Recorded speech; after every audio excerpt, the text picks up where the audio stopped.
It is once again Fact Sheet Friday! And for October 16th, we have 3 fact sheets to take a look at.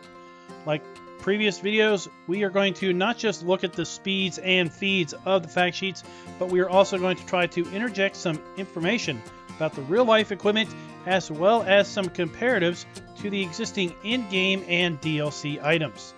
Now, for our first fact sheet, we have the Pottinger Lion 303 and AeroSem 3002 Power Harrow seeder combination.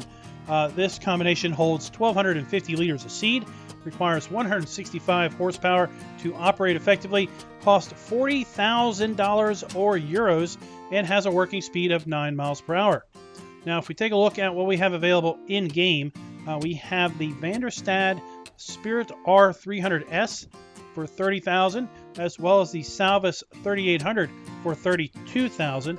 Both of those have a 3-meter working width, like the Lion 303 AeroSem 2002 Power Harrow seeder combo, but the Power Harrow is a bit more expensive at $40,000. Now, a bit closer to the price range, we have the Stara Series Master 3570 at $39,000, but it has a larger working width of 3.6 meters.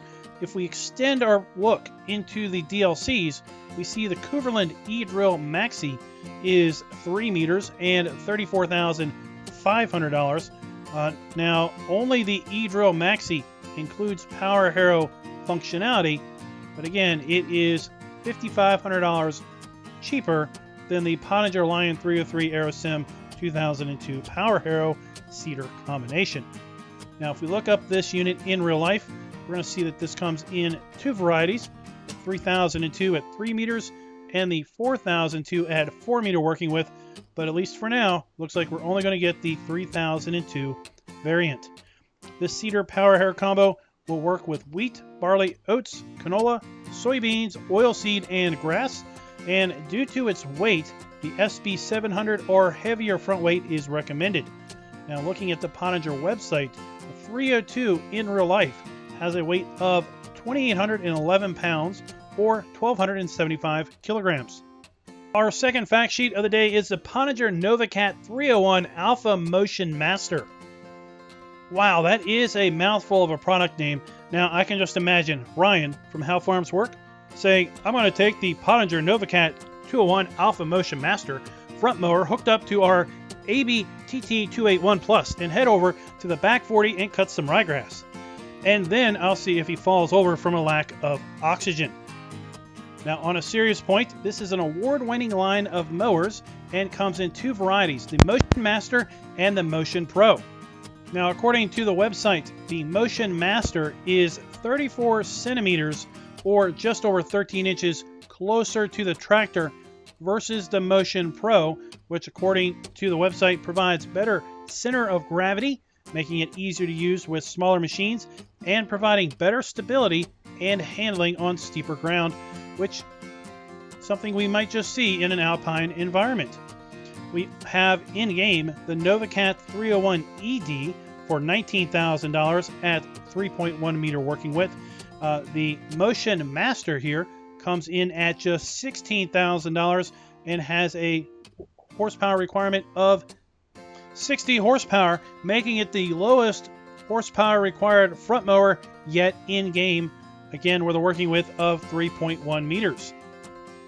Now, according to the fact sheet, this will work with the Novadisk 812, which is the next fact sheet that we're going to take a look at, but in reality, you can use this with a rear mount windrower like the Top 342 that we also are going to get with this DLC, or one of the small forage wagons that we're also going to see with this DLC.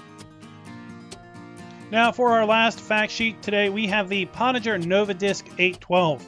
And I know, I thought this same thing when I saw this show up in the list of DLC equipment. Not yet another butterfly mower. I hope not. Well, this is why I don't think we're going to get just another butterfly mower. I think this thing is really standout, really has some unique aspects to it. First off, this mower has a horsepower requirement of just 90 horsepower, whereas the base game Novacat 8X ED requires nearly double that at 160 horsepower. The Kloss Disco 1100C has that same 160 horsepower requirement, and the Vicon Extra 7100T from the Vicon equivalent pack requires a whopping 200 horsepower on top of the 80 horsepower required for the front mower. Now, as you can see from this image here, the center mount of these mowers looks quite different from other butterfly mowers we have in game.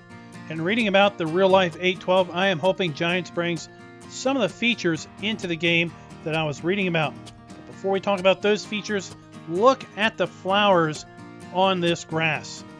So just this week, we saw the FS1517 Sosnovska map come out, and man, did it remind us what the grass looked like in Farm Sim versions gone by. I have to say the grass in this photo looks pretty good with those different color wildflowers. Man, I can't wait to see this map in person. Now, back to the mower. In real life, the Novadisk butterfly mowers come in 3 sizes, and the 812 is of the middle of them and has a working width of 8.1 meters.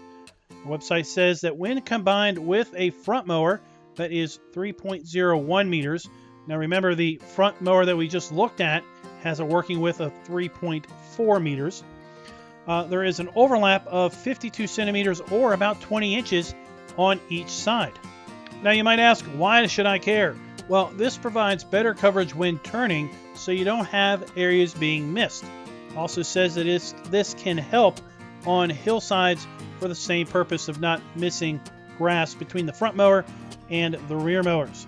Another interesting point that I hope makes its way into the base game is that the mowers apparently lower in a rather unique fashion, so I'm hoping the animations reflect this.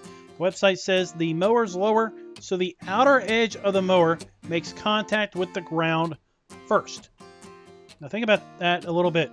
The other butterfly mowers in game, when they lower, the inside edges of the mower contact first because of how they lower from the in out.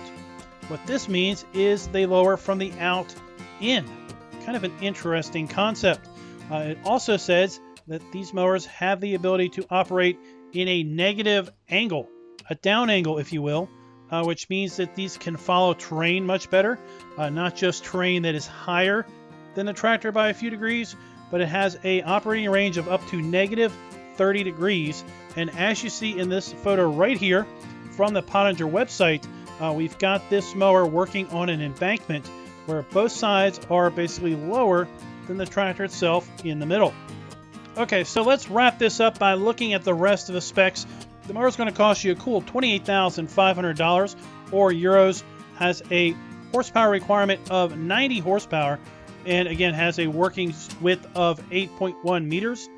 This mower does not have a windrow function like the unit in the Kuverland DLC or the Kloss DLC, but it requires a substantial amount less power than that mower also. The last point of interest is under the compatible hardware listing is the Nova Alpine 261 front mower, in addition to the Motion Master that we looked at earlier. Now we've not seen the fact sheet yet on the Nova Alpine 261, so I'll save the details on that one for a little bit later.